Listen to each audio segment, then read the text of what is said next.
नमस्कार. ग्रंथसार मराठीमध्ये आपले मनापासून स्वागत.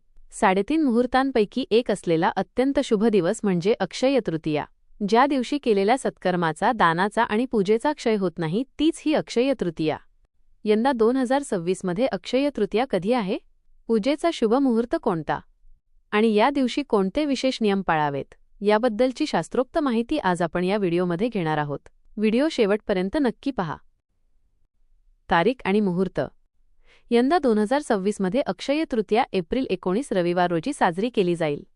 तृतीया तिथी प्रारंभ 19 एप्रिल 2026 सकाळी लवकर. तृतीया तिथी समाप्ती 20 एप्रिल 2026 पहाटे. पूजा आणि खरेदीचा शुभ मुहूर्त एप्रिल 19 रोजी सकाळी 6:10 ते दुपारचे 12:25 पर्यंत अत्यंत उत्तम मुहूर्त आहे. पूजेची शास्त्रोक्त विधी. अक्षय तृतीयेला लक्ष्मीनारायणाची पूजा करण्याचे विशेष महत्त्व आहे.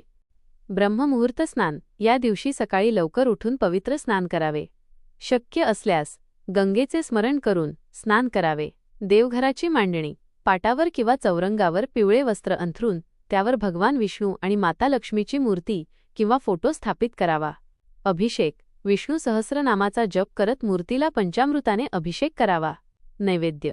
या दिवशी विष्णू भगवंताला आंबा आणि गुळवणी अर्पण करणे अत्यंत शुभ मानले जाते. ऋतुमानानुसार मिळणारी फळे देवापुढे ठेवावीत. घट स्थापना. अनेक ठिकाणी या दिवशी मातीच्या माठाची पूजा केली जाते आणि त्यावर टरबूज किंवा आंबा ठेवून दान केले जाते. अक्षय तृतीयेचे महत्त्व. या दिवसाला युगादी तिथी असेही म्हणतात, कारण याच दिवशी त्रेतायुगाचा प्रारंभ झाला होता. भगवान परशुरामांचा जन्म याच दिवशी साजरा केला जातो. बद्रीनाथ धामचे दरवाजे आजच्याच दिवशी उघडले जातात. असे मानले जाते की आजच्या दिवशी दिलेले दान हे अक्षय पुण्य देते. या दिवशी काय करावे? दान. पाणी भरलेला माठ, पंखा, छत्री किंवा सातूचे दान करणे अत्यंत फलदायी ठरते. खरेदी. सोने किंवा चांदी खरेदी करणे समृद्धीचे लक्षण मानले जाते. जर सोने खरेदी करणे शक्य नसेल तर किमान धने विकत घेऊन त्यांची पूजा करावी. पितृपूजन. आपल्या पितरांच्या नावाने या दिवशी तर्पण किंवा दान केल्याने त्यांचे आशीर्वाद मिळतात. तर मित्रांनो, अशा प्रकारे आपण अक्षय तृतीयेचे महत्त्व आणि पूजाविधी जाणून घेतली. ही अक्षय तृतीया तुमच्या आयुष्यात सुख, समृद्धी आणि अक्षय आनंद घेऊन येवो, हीच ईश्वरचरणी प्रार्थना. तुम्हाला ही माहिती कशी वाटली?